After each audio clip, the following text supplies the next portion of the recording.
People.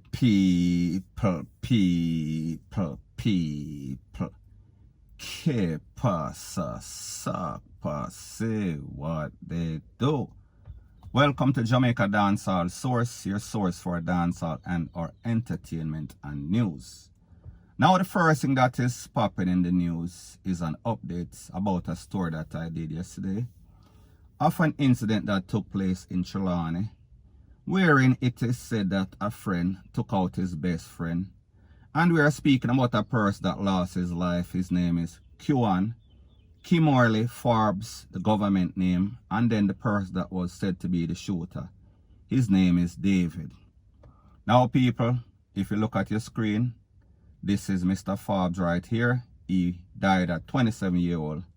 And then this is David right here, the shooter, the friend or frenemy, whatever you want to call it. Now people, based on the information, it is said that Mr. Forbes was invited by David, who is a businessman in the era. He is known in the era. He has some sort of seasoning business where he makes seasoning. And he hires a lot of persons, mostly female. So therefore he is well known in the era. It is said that while they were there drinking and people, it is said that these persons were drinking for a couple of days. I don't know what they were celebrating. However, the person whose alias name is Q1, Kimorley Forbes, he is not from the era. He actually works outside of the era.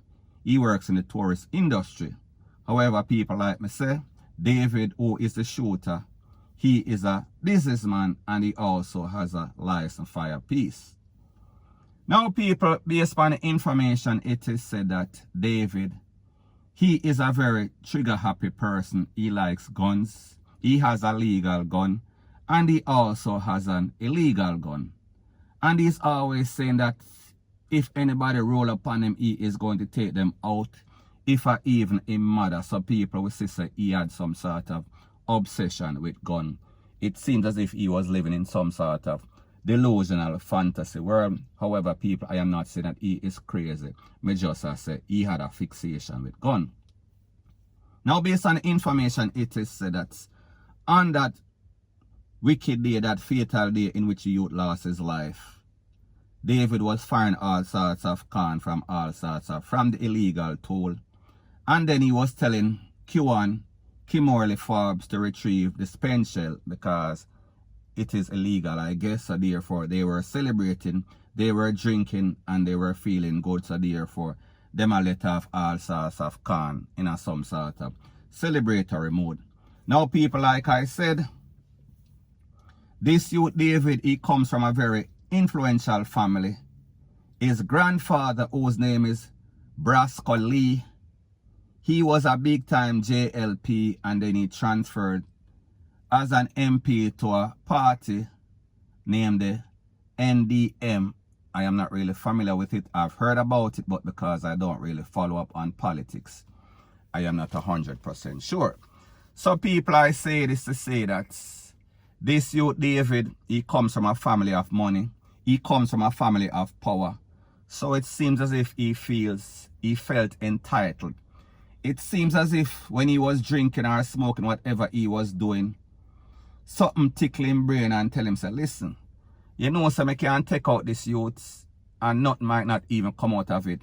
So therefore, based on the information that I got, some sort of arguments and people, he was the one that initiated the argument because people like me say, he was telling Mr. Q1 to go and retrieve all of the spent shell when he was busting all sorts of wild shot up in the ear.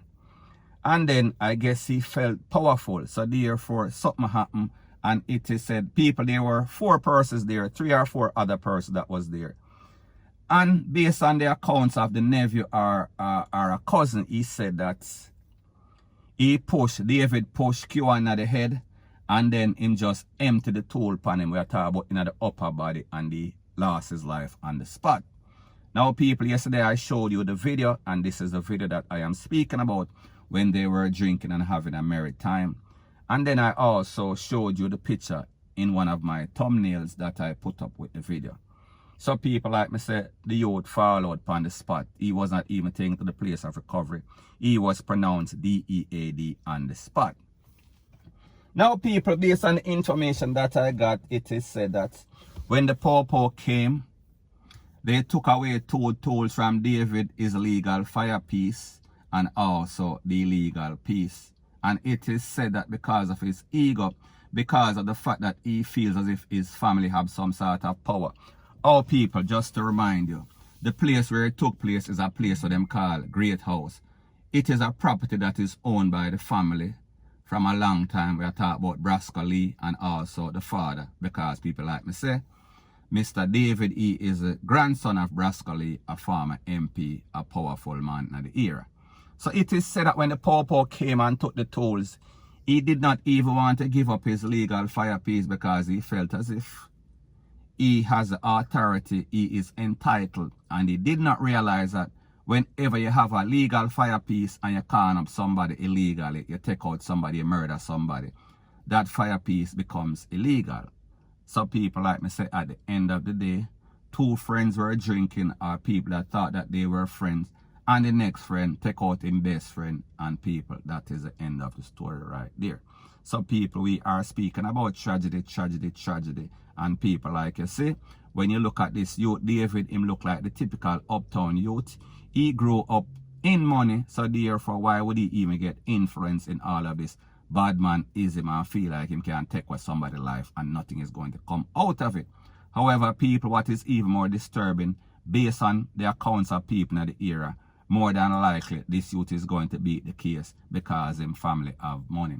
And people, you understand how it goes in Jamaica. Whenever you come from a family with face card, an influential family, you always go to courts and you always beat these cases on some sort of technicality, because these top lawyers more than likely is going to be given a top lawyer by the family, and they are going to drag out the case for decades and decades. And when the case goes to court, nobody, the witnesses, they are not going to testify. And people, we already know the result. Point blank and period. So anyways, people, like I said, that is just my views and opinion. It is not the gospel. Your views and opinion can be respectfully different from mine, but let me know what you think in the comment section. Bless up. Now the next thing that is popping in the news, it is called Say It Is Not So.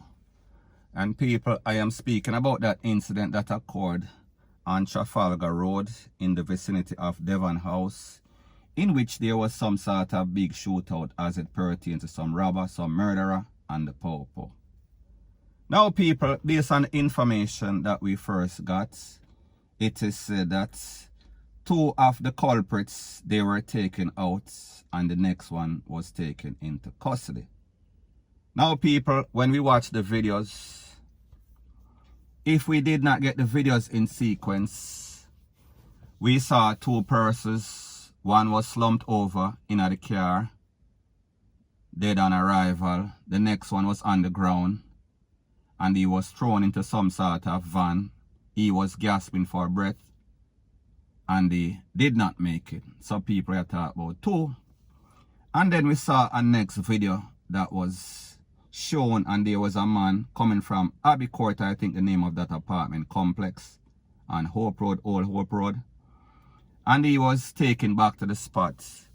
So when we count, most persons count, it would say 3 people. 2 gone, 1 in a custody. However, people, based on the information, it is said that that person that was taken from that apartment complex and brought back to the scene of the crime, he was the same person that was on the ground. However, if you watch the video, then you would also get mixed up. Now, people, also in the videos, there was a young man that ran from the car and he ran towards the fence of Devon House, the gate or the grill of Devon House. And we saw the Popo bust up some sort of can. And we also saw that there was a Popo hidden behind some sort of red car. And he was also looking, going back and forth at the back of the car. And we saw this man on the ground rolling. People, when I hear from a shout, it is said that that man that seems to have been down, he got away in some sort of vehicle and he fled the scene. So now, people, I want to ask the question. How is it that with so much popo there.